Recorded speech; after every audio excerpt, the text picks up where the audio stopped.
ఆ రోజు సర్వసాధారణంగా శంకరుడికి గంధ పుష్ప అక్షతలతో పూజ చేస్తారు. శ్వేతాక్షతలను తప్పకుండా ఉపయోగించి శంకరుని పూజ.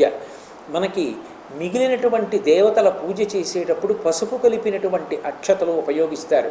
పరమశివుడి యొక్క పూజ చేసేటప్పుడు శ్వేతాక్షతలు అంటే తెల్లటి బియ్యాన్ని కొద్దిగా తడిపి వాటినే మళ్ళీ తీసి శంకరుడికి పూజ చేస్తారు. బియ్యం తీసుకురావడానికి ఎక్కడికో వెళ్ళక్కర్లేదు, కనీసం పసుపు కూడా అక్కర్లేదు. ఆ డబ్బాలో ఉన్న బియ్యం కాసిని తీసి నీళ్లల్లో తడిపి నడుము విరిగిపోకుండా పొడిబట్టతో ఒత్తి అక్కడ పెట్టుకొని శివాష్టోత్తరం చెప్తూ లేదా కనీసం శివశివ శివశివ అంటూ ఒక్కొక్క బియ్యపు గింజ తీసి ఆయన మీద అర్చించగలిగిన, సాన మీద గంధం తీసి శంకరుడి యొక్క అనులేపనానికి సమర్పించగలిగిన, ఒక్క తుమ్మి పువ్వో ఒక్క మారేడు దళమో ఆయనకి సమర్పించగలిగిన, చెంబుడు నీళ్లు అభిషేకానికి ఇవ్వగలిగిన, ఒక్క ప్రదక్షిణం చెయ్యగలిగిన, శివనామం చెప్పగలిగిన, ఎప్పుడూ నిద్రకి అలవాటు పడిపోయినటువంటి వ్యక్తి అజ్ఞానం అనేటటువంటి చీకటిని తొలగతోసుకోవడానికి సాధనమైనటువంటి భక్తి అనేటటువంటి మార్గాన్ని అవలంబించి ప్రయత్నపూర్వకంగా ఆ రోజున భగవంతుని యొక్క గుణములలో మునక వెయ్యడానికి మార్చి మార్చి ఇంద్రియములను ఉపయోగించి నిలబడగలిగిన, అర్ధరాత్రి వేళ చేసేటటువంటి ఆ శివలింగానికి జరిగేటటువంటి అభిషేకాన్ని చూడగలిగిన, ఇంకా శక్తి ఉంటే షట్కాలముల యందు చేయవలసినటువంటి శివపూజ చేసిన దాని వలన పరమశివుని యొక్క అనుగ్రహానికి పాత్రుడవుతాడు. ఆ శివానుగ్రహం కలిగిన నాడు ఆ వ్యక్తి మూట కట్టుకునేటటువంటి పుణ్యం ఎంతటిది అని అడిగితే అది చెప్పడం ఇక ఎవ్వరికీ సాధ్యం కాదు. దీని వలన ఇంత పుణ్యం వస్తుంది అని చెప్పడం ఎవరి తరం కాదు. అందుకే ఒక్క మాట చెప్పి వదిలిపెట్టేశారు, జన్మానికో శివరాత్రి అన్నారు. మనుష్యుడిగా జన్మించినందుకు కనీసం నీ జీవితకాలం మొత్తం మీద ఒక్క మహాశివరాత్రి అయినా అలా చెయ్యి.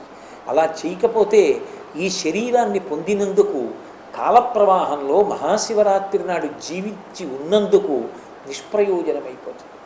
దేశకాలములను ఉపయోగించుకొని జీవుణ్ణి ఉద్ధరింపచేసుకోవాలి అంటే ఎవరికి వారే అనుష్ఠానాన్ని చెయ్యాలి. గీతాచార్యుడు అందుకే ఉద్ధరేణ ఆత్మానాత్మానం అంటాడు. నిన్ను నువ్వు ఉద్ధరించుకోవాలి తప్ప నిన్ను ఎవరో ఉద్ధరించలేరు. కాల ప్రవాహంలో పరమాద్భుతమైనటువంటి తిథులు కొన్ని వస్తాయి. అటువంటి తిథులు ఉపాసన చేసినప్పుడు అవి అనుగ్రహించేటటువంటి ఫలితాన్ని దార్శనికులైనటువంటి ఋషులు లెక్క కట్టి తెలియచేశారు. ఒక్క మహాశివరాత్రి దగ్గరికి వచ్చేటప్పటికి మాత్రం దాని ఫలితం ఇంత అని చెప్పడం సాధ్యం కాలేదు. అందుకే జన్మ మొత్తం మీద ఒక్క శివరాత్రి అయినా చెయ్యి అన్నారు. ఆ కాలము ఎంత విశేషంగా ఉంటుందో స్కాంద పురాణాది పురాణముల యందు వర్ణించారు.